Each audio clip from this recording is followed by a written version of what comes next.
I don't even know where to begin.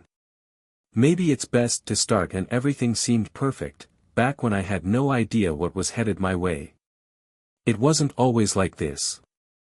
Lisa and I had a solid 12 years together, or at least, that's what I believed. We were that couple everyone looked up to, you know. Our friends would constantly comment on how cute we were and how it seemed like we were always having a blast together. I guess they didn't see what was happening behind closed doors. Heck, even I didn't see it until it slapped me in the face.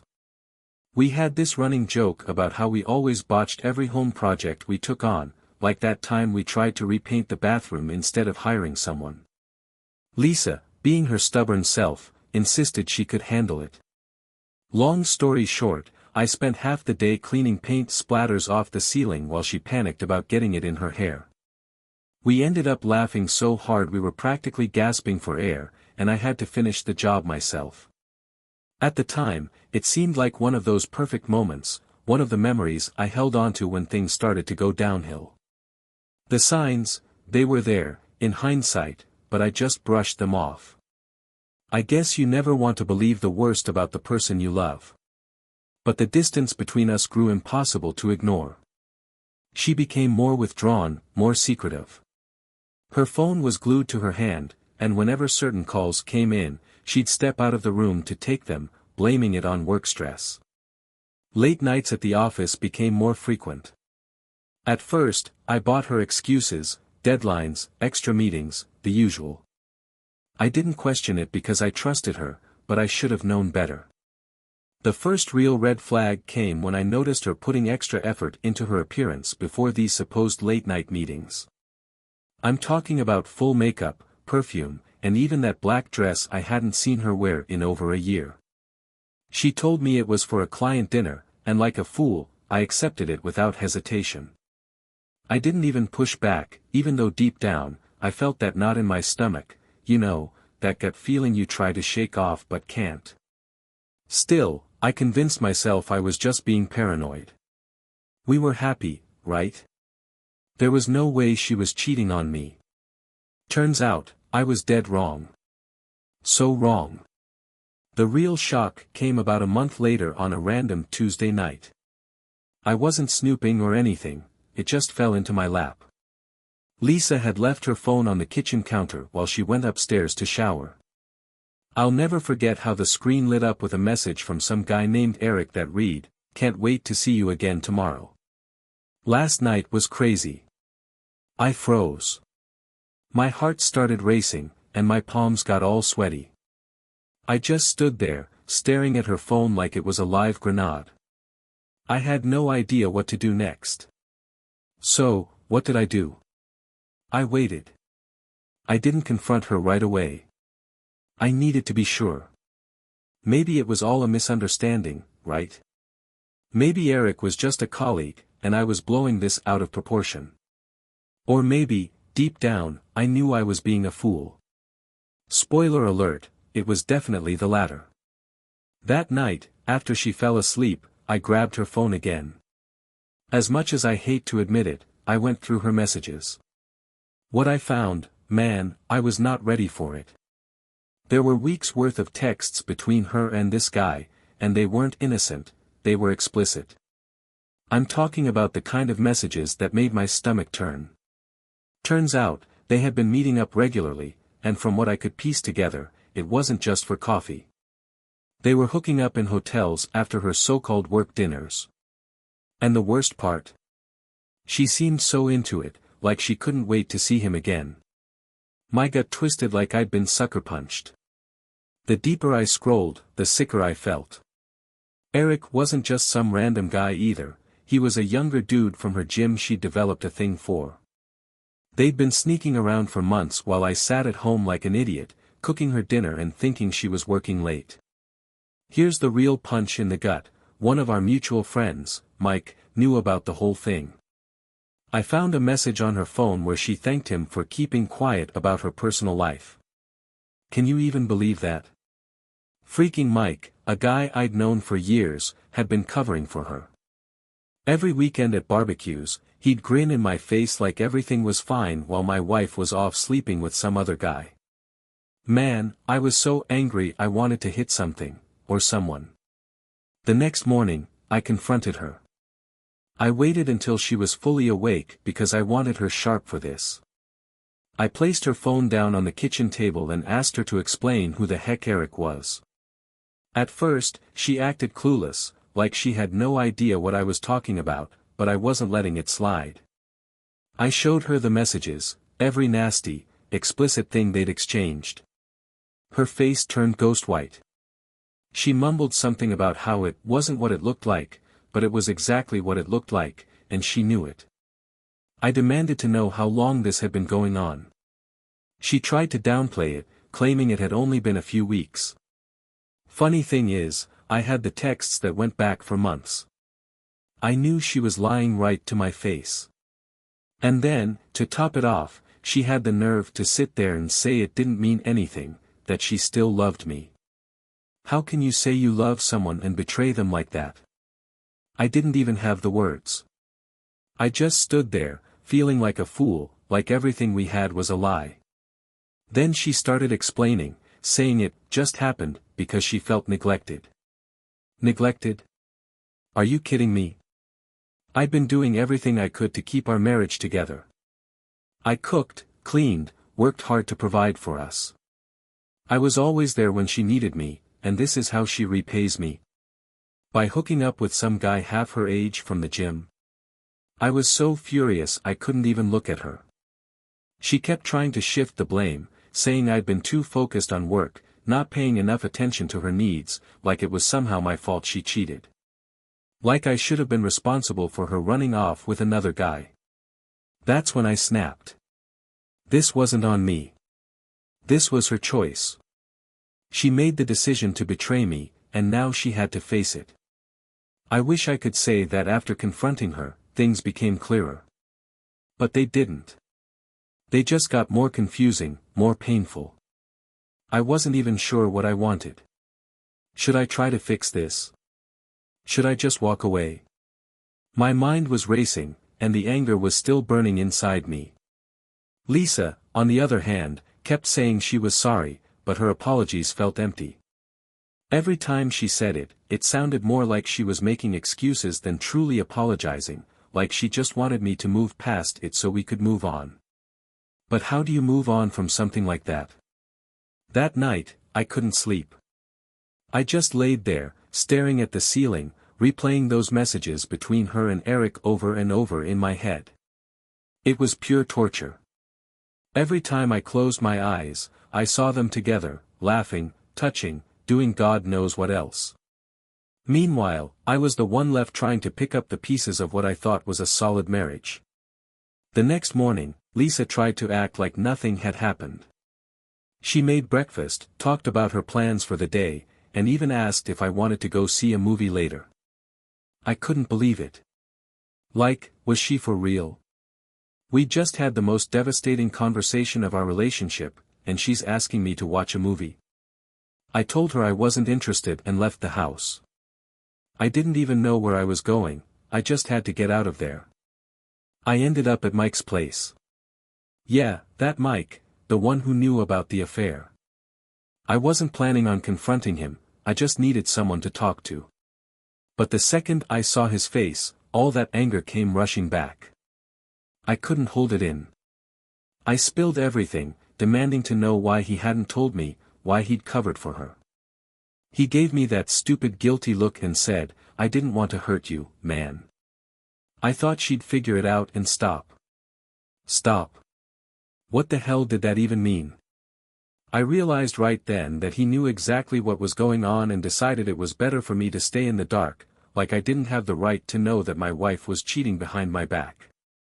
I left without saying another word. I couldn't even look at him. When I got back home, Lisa was waiting for me. She had this nervous look on her face, like she wasn't sure how I was going to react. I told her straight up that I didn't know if I could ever trust her again. She started crying, saying she'd do anything to make it right, that she'd stop seeing Eric and even go to therapy with me if that's what it took. But honestly, all I could think about was how many times had she lied to me before. How many times had she covered her tracks while making me feel like I was the crazy one for doubting her? I agreed to give therapy a shot, but deep down, I wasn't feeling optimistic. The damage had already been done, and I wasn't sure that sitting in some office, talking about our feelings, was going to fix a thing. Still, I figured I'd try, if only for the years we had behind us. At least, that's what I kept telling myself. Therapy turned out to be a joke. The therapist kept pushing us to open up and share how we were feeling. I mean, what was the point? I was angry, hurt, and I didn't need a professional to spell that out for me. Lisa kept going on about how she felt misunderstood and unappreciated, as if that somehow justified what she did. I sat there, listening to her paint herself as the victim, and it drove me nuts. She kept repeating how lonely and neglected she'd felt in our marriage. All I wanted to do was shout, and your solution to that was to sleep with some random guy. But here's the thing, every time I thought I had her figured out, she dropped something that threw me off. In one session, she admitted that it wasn't just about the thrill with Eric. Apparently, she had this fetish. She tried to downplay it, but it turns out Eric was into the same thing. Lisa had a thing for domination, something she'd never once shared with me. She said it started with some role-playing but had turned into something she needed to feel satisfied. I sat there in shock, wondering how I'd missed this part of her all these years. Did I feel bad for not picking up on it? Sure, a little. But what was I supposed to do with that information now? She couldn't talk to me about her fantasies but was more than happy to share them with this other guy. It felt like every word out of her mouth was just twisting the knife deeper. Therapy wasn't helping, if anything, it was making everything worse. It felt like we were peeling back the layers of our marriage, only to find more lies, more secrets buried underneath. After that session, I started questioning everything. How many other things had she been hiding from me? Was this even the first time she had cheated? She kept insisting it was, but how was I supposed to believe her now? Every time I thought I had one piece of the puzzle figured out, something else would come loose, and I'd be back to square one. At this point, I didn't know who I was angrier at, Lisa for betraying me, or myself for staying and trying to fix something that was clearly beyond repair. By the time our third therapy session came around, I was hanging on by a thread. Lisa kept acting like this was just a rough patch, something we could talk our way through if we just stuck with it long enough. But for me, every session felt like we were peeling back more layers, and each one stung worse than the last. I could feel the anger building up inside me, but I kept it all bottled up because I didn't even know what I wanted anymore. The therapist kept pressing me to open up about my feelings. But what was the point? My emotions were all over the place. I was angry, disgusted, heartbroken, and on top of that, I felt like a fool for not seeing the signs sooner. Lisa would sit there, crying, telling the therapist how lonely she'd felt in our marriage, how she needed more attention. It was like she was trying to justify her affair, as if it was somehow my fault for not being enough. I couldn't take it anymore. I snapped. I told her that just because she felt lonely didn't give her the right to go cheat on me. She looked shocked, but I wasn't done. I told her that I didn't even know who she was anymore, that every time I looked at her now, all I saw was a liar. She kept saying she was sorry, that she hadn't meant to hurt me, but by that point, her words didn't mean a damn thing. The therapist tried to bring the conversation back to understanding each other's pain, but I was beyond that. I was done trying to make sense of why she cheated. The truth was staring me in the face. She wanted something I couldn't give her, so she went and found it with someone else.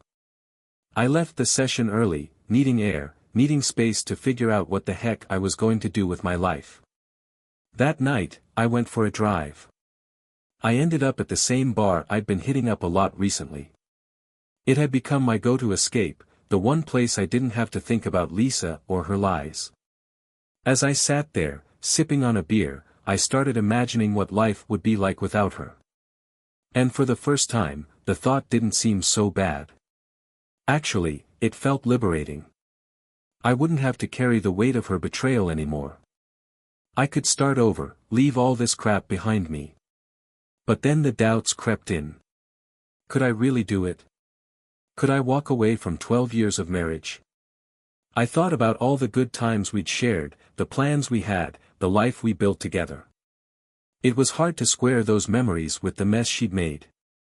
I felt like I was standing on the edge of a cliff, unsure whether to jump or turn around. When I got back home, Lisa was already in bed.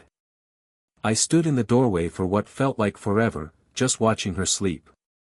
She looked so peaceful, so much like the woman I fell in love with all those years ago.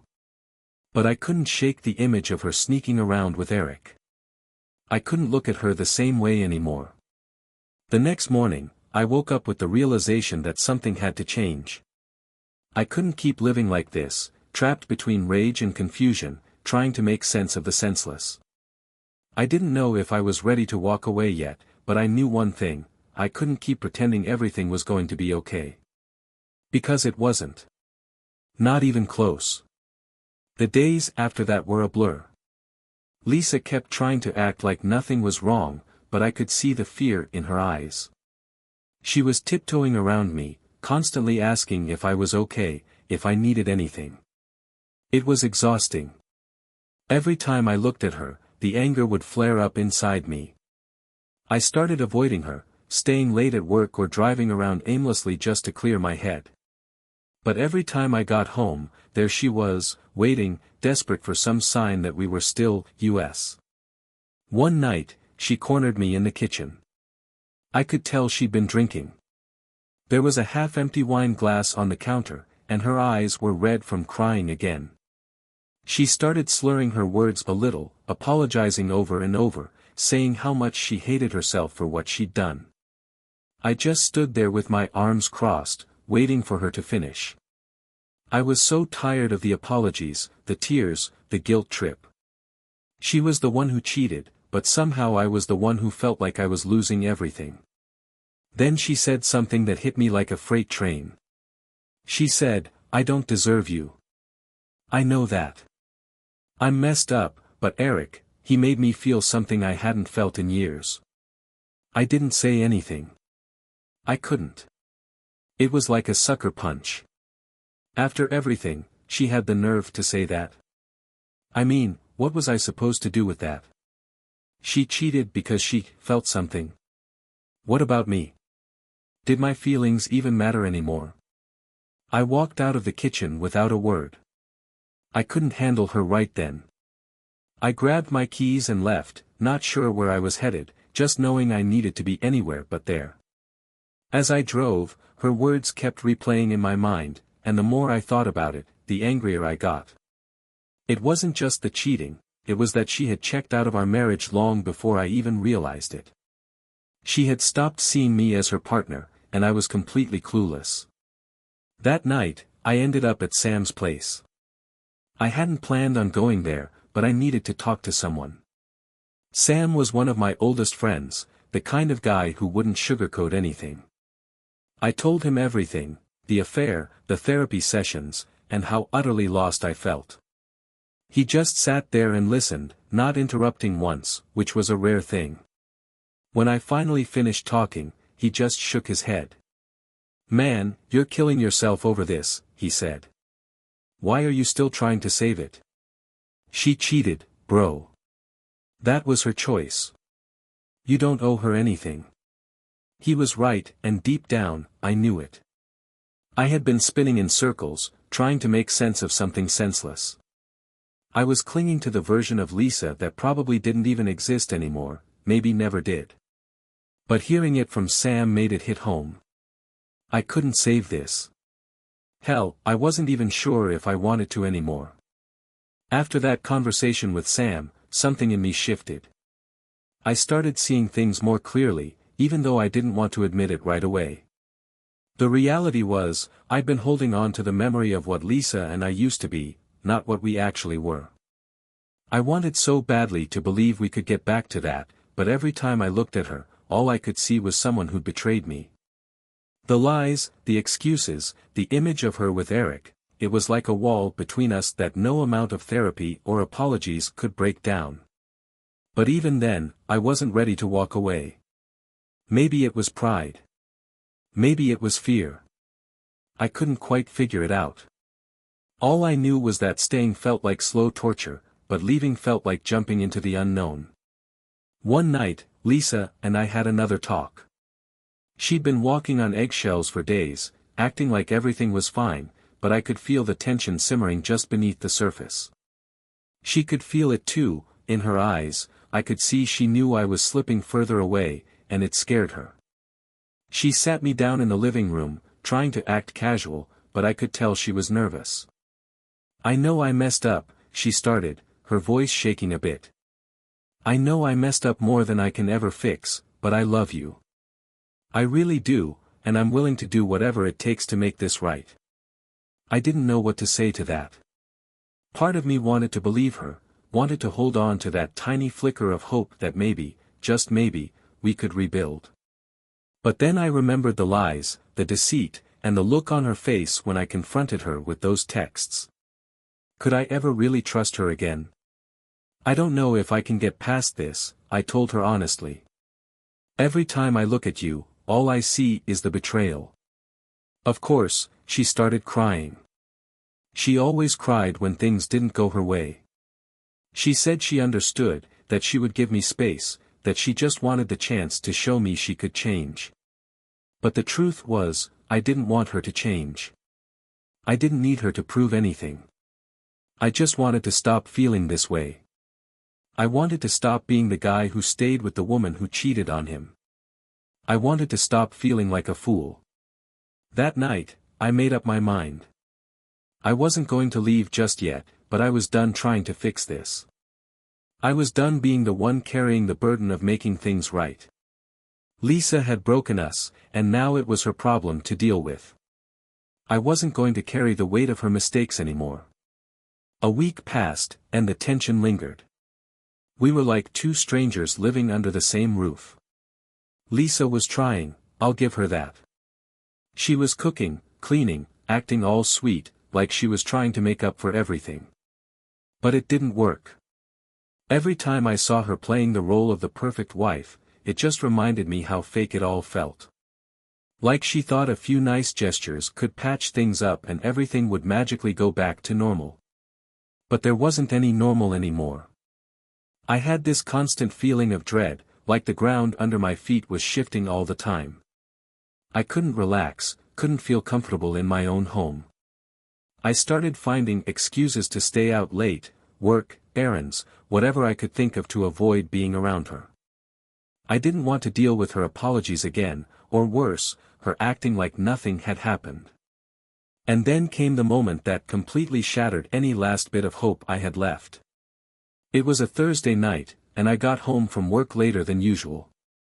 The house was quiet, and Lisa wasn't in the living room, so I assumed she was upstairs. I headed into the kitchen to grab a drink, and right there on the counter was her phone. A text notification popped up from Eric. My stomach dropped. I wasn't even surprised anymore.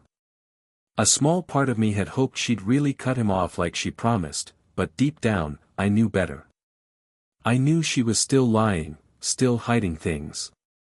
Without thinking, I grabbed her phone and unlocked it. And there it was, plain as day. Another string of messages from Eric, talking about how much he missed her, how he couldn't stop thinking about that night. That was it. I had hit my limit. I couldn't take it anymore. All the anger I'd been bottling up exploded inside me. I slammed her phone down on the counter so hard that the screen cracked. I didn't care. I was shaking with rage, pacing the kitchen, trying to figure out how I was going to confront her this time. But what was even the point? What was left to say? She'd already destroyed everything. A few minutes later, Lisa came downstairs, probably after hearing the noise. She took one look at my face and knew something was wrong. I didn't waste any time. I told her I'd seen the messages, told her she'd been lying to me again. Her face went white, and she started stumbling over her words, trying to come up with some excuse, but I wasn't having it. Don't even bother, I said, cutting her off. I'm done. I'm done with all of this. She tried to apologize, but it was too late. I had finally reached my breaking point. I told her I wanted her out. I wasn't going to live like this anymore, constantly wondering what new lie she was telling or who she was sneaking off to meet. She begged me to reconsider, said we could go back to therapy, that this time she would really cut off contact with Eric. But none of it mattered. I couldn't believe a single word she said anymore. That night, I left the house and drove around for hours. I didn't know where I was going, but I couldn't stay there. I couldn't be in that house with her and all the lies and betrayal hanging over us. I needed to get away, to clear my head. It was over, and for the first time in a long time, I felt a sense of relief, like a massive weight had been lifted off my chest. I didn't know what the future held, but I knew one thing for sure: I was done trying to save something that wasn't worth saving. I was finally ready to let go. The next morning, I went back to the house to pack a few things.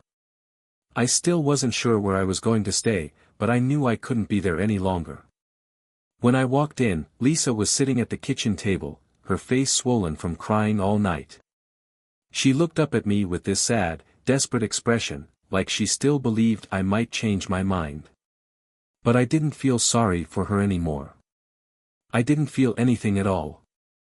I didn't say much as I packed my bag. There really wasn't much left to say. She asked if this was it, if I was really leaving for good. I told her the truth, that I couldn't do this anymore, that she'd pushed me too far. I wasn't angry, I wasn't shouting, I was just done. She started crying again, begging me to stay, saying she'd do anything to fix it. She even offered to cut off contact with every guy she'd ever known, to delete her social media accounts, even quit her job if that's what it took. But it was too little, too late. Nothing she said could undo the damage. I finished packing and walked out without looking back. As I drove away, I felt this strange mix of emotions: sadness, relief, anger. It was like mourning the end of something that had already been dead for a while, something I'd been holding on to out of habit more than anything. I didn't know exactly where I was going or what the next chapter of my life would look like, but one thing was certain: I couldn't live like that anymore. For the first time in weeks, I felt like I could actually breathe again. I didn't have to wonder what Lisa was up to, or who she was texting, or if she was lying to me. I didn't have to carry the weight of her betrayal anymore. I was free in a way, though it didn't quite feel like it yet. For the next few days, I crashed at a friend's place, trying to figure out my next steps. I wasn't sure if I was going to file for divorce right away or just stay separated for a while. All I knew was that I needed time to process everything, time to heal, and time to figure out who I was without her in my life. It was a strange feeling, being on my own after so many years of marriage. But at the same time, there was something kind of exciting about it. I had a chance to start over, without all the weight of the past dragging me down. About a week later, Lisa sent me a long email. It was the same old song: more apologies, more promises to change, more pleas for me to come back. But I didn't reply. I couldn't. There was nothing left to say. Weeks went by, and I began adjusting to life without Lisa. At first, it was tough. I'd wake up in the middle of the night, half expecting her to be there beside me, only to remember that things were different now. It felt strange, being alone after 12 years of marriage. The silence in my new apartment was deafening at times, but eventually, I started to appreciate it: the peace, the absence of constant lies and tension hanging over me like a dark cloud. I started focusing on myself again, hitting the gym, reconnecting with old friends, even picking up hobbies I hadn't had time for in years. For the first time in what felt like forever, I was in control of my life. I didn't have to worry about what Lisa was doing or who she was sneaking around with. It was just me, and honestly, it felt good. But of course, just when I thought I was finally moving on, something happened that knocked me off balance again. It was a random Thursday evening when I got a call from an unknown number. I almost didn't answer, but for some reason, I did. The voice on the other end belonged to Eric. At first, I didn't even realize it was him. Why would he be calling me? But then he introduced himself, and my blood ran cold. What the hell did this guy want? He started by apologizing, saying he never meant to hurt me and that he didn't know Lisa was married at first. I wasn't buying it. I told him as much. I wasn't in the mood for his excuses. Then he dropped a bombshell. He told me that Lisa had been reaching out to him again, that even after everything, she had been texting him, trying to meet up. He claimed he didn't want any part of it anymore, that he was calling to come clean because he felt guilty. I hung up before he could say another word. I didn't need to hear any more of his crap. I sat there for a long time after that, just staring at my phone, trying to wrap my head around what I'd just heard. I wanted to be done with her, done with all the lies, the betrayal. But it seemed like I could never fully escape it. Even after everything, she was still chasing after the guy who helped wreck our marriage. It was like she hadn't learned a thing. Part of me wanted to confront her, to scream at her, ask her what the hell she was thinking. But another part of me was just done. What good would it do? I'd already made my choice. I wasn't going back. No matter what she did, no matter how many times she tried to make things right, I knew it was over. That night, I deleted her number from my phone. I blocked her on every social media platform. I didn't want to see her updates, her posts, her apologies. I didn't want to know anything about her life anymore. I was done letting her have any power over me, done letting her lies and drama drag me down. It was time to move on for real, and this time, I wasn't going to look back. It wasn't easy at first, but little by little, I started rebuilding my life. I threw myself into work, made more time for friends, and even went on a few casual dates. I wasn't looking for anything serious, not yet, but it felt good to put myself out there again, to remind myself that there was life beyond the wreckage of my marriage. I wasn't exactly a pro at dating anymore. It had been years since I was last single, and things had changed a lot.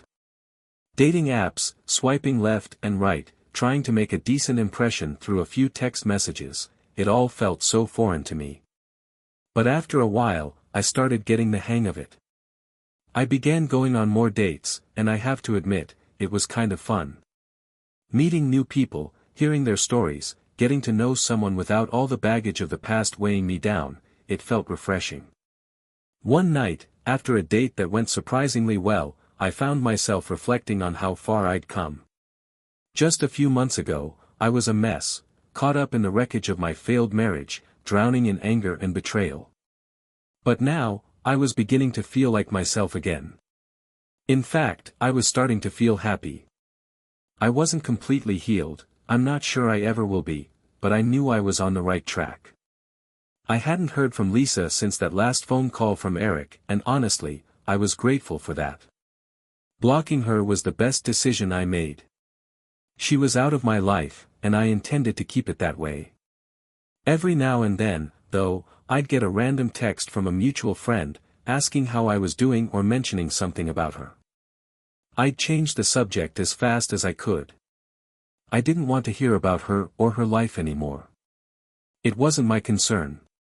But there was one thing that kept nagging at me, something I couldn't shake.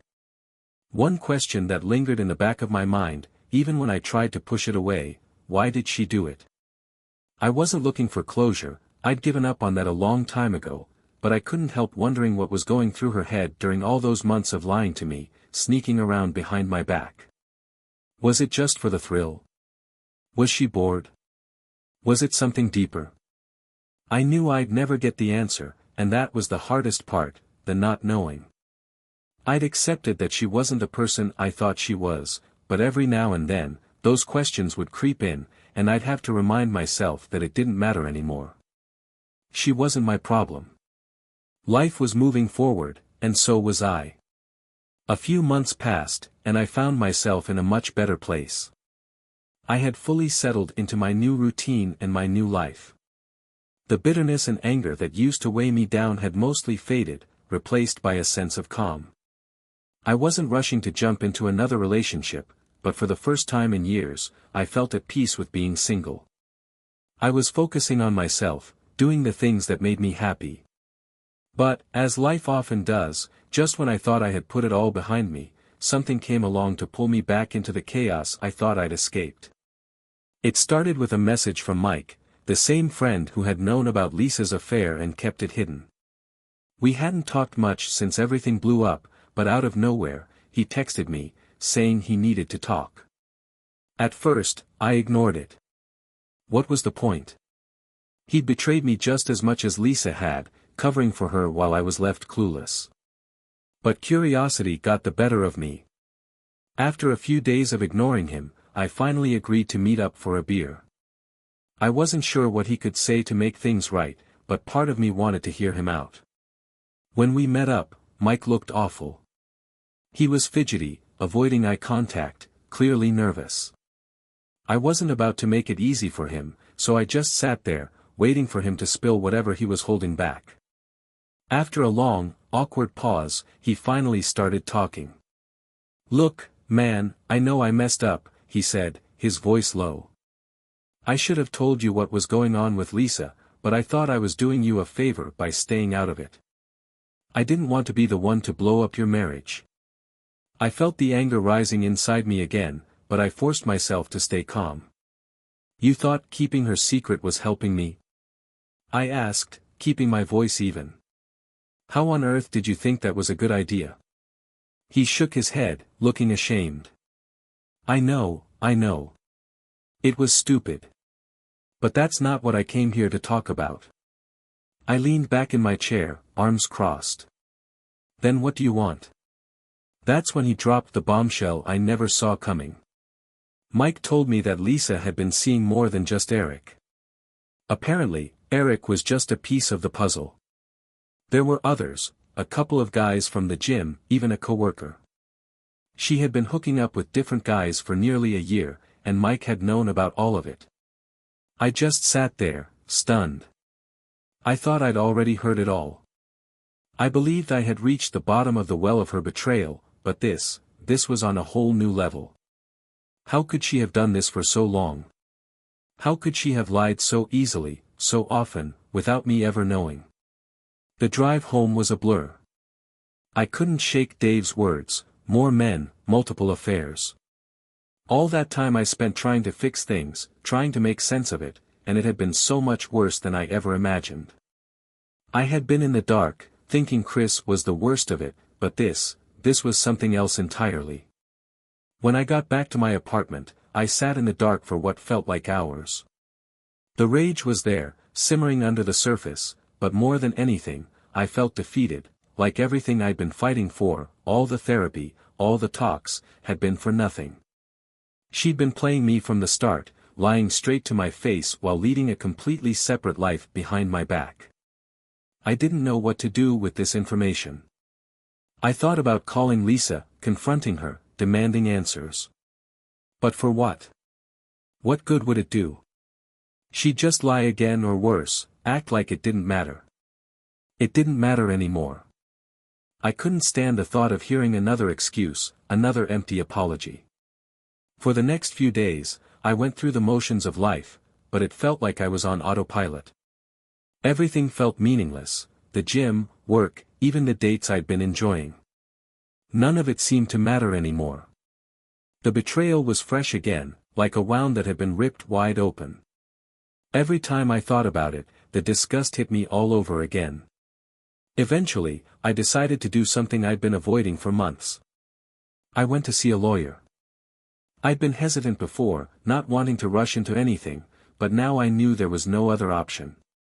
Divorce was the only way out of this mess. It was time to make it official, to cut ties with her once and for all. The lawyer was straightforward and professional. He didn't ask too many questions, which I appreciated. I wasn't in the mood to go through the details, I just wanted to get it done. I signed the papers, and the process was set in motion. I didn't tell Lisa right away. I needed time to figure out how I was going to handle that conversation. Part of me wanted to just send the papers and be done with it, but another part of me felt like I needed closure. I needed to look her in the eye and tell her it was over, for good. A few days later, I finally called her. When she answered, I could hear the surprise in her voice. I hadn't spoken to her in weeks, and there was a glimmer of hope there, like maybe she thought I was calling to reconcile, to give her another chance. But I wasn't. I filed for divorce, I told her bluntly. I don't want to hear any more apologies or excuses. I don't want therapy. I'm done. There was silence on the other end for a long moment. When she finally spoke, her voice was shaky. She asked if we could meet, if we could talk about it face to face. I agreed, though I wasn't sure why. Maybe a part of me wanted to see her one last time, to say goodbye to the woman I thought I had married, even if she never really existed. We met at a cafe a few days later. It felt strange, seeing Lisa again after everything, like meeting an old friend you barely recognize. She looked different, thinner, more worn out, with dark circles under her eyes like she hadn't slept in days. I wondered if she was feeling the weight of everything too, or if it was just her double life catching up with her. She tried to smile when I sat down, but it didn't reach her eyes. I wasn't in the mood for small talk, and neither was she, it seemed. We sat there in awkward silence for a moment before she finally broke it. "Are you sure this is really what you want?" she asked, her voice barely above a whisper. "I know I've made horrible mistakes, but I still love you. I still believe we can fix this." I couldn't help but laugh, though not because it was funny. It was more of a reflex, a release from the absurdity of the situation. "Fix this, Lisa. There's nothing left to fix. You didn't just cheat on me with one guy, you had multiple affairs. You lied to me, again and again. This isn't about making a mistake, this is about who you are, and I can't live with that." She looked like she was on the verge of tears, but I wasn't moved by it anymore. I had seen enough of her tears to know they didn't mean a thing. Tears weren't going to erase what she had done, or rebuild the trust she'd shattered. They were just another tool she used to manipulate me, to make me feel sorry for her. "I'm not trying to make excuses," she said, her voice trembling. "But I've been in such a dark place for so long.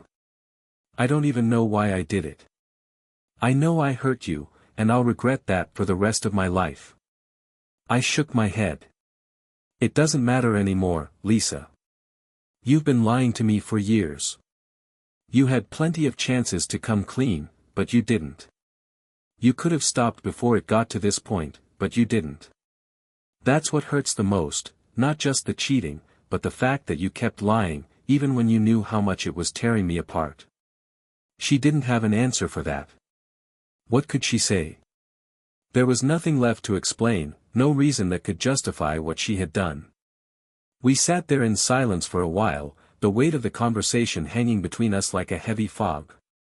"I filed for divorce," I finally said. "You'll get the papers soon. I'm done. I need to move on, and so do you." Tears streamed down her face, but I stayed calm. I wasn't angry anymore, just tired. Tired of the lies, the hurt, the endless cycle of betrayal. I wasn't going to let her pull me down any further. "I'm sorry," she whispered. "I know you'll never forgive me, but I want you to know that I'm truly sorry." I stood up, sliding my chair back from the table. "I don't need your apology, Lisa. I just need you to let me go." I walked out of the cafe without looking back. I didn't need to see her reaction or hear her beg for another chance. It was over. A chapter of my life filled with lies and betrayal had finally come to an end, and for the first time in what felt like forever, I felt free. As I drove away, a strange sense of peace settled over me. It wasn't the kind of peace that comes from everything being perfect, but the kind that comes from finally making a decision and standing by it. I knew there would still be tough days ahead, moments when I'd second-guess myself or wonder what might have been if things had turned out differently, but I also knew I'd made the right choice. Staying in that toxic relationship would have destroyed me, and I wasn't about to let that happen. In the months that followed, I focused on rebuilding my life, one step at a time. I surrounded myself with friends who truly supported me, people who reminded me of who I was before all the chaos. I started to laugh again, to trust again, even if only in small ways. And slowly but surely, I began to heal. If there's one thing I've learned through all of this, it's that you can't control other people. You can't force them to love you, to stay loyal, or to be honest. All you can do is decide how you're going to respond when they show you who they really are. Lisa showed me who she was, and in the end, I chose me.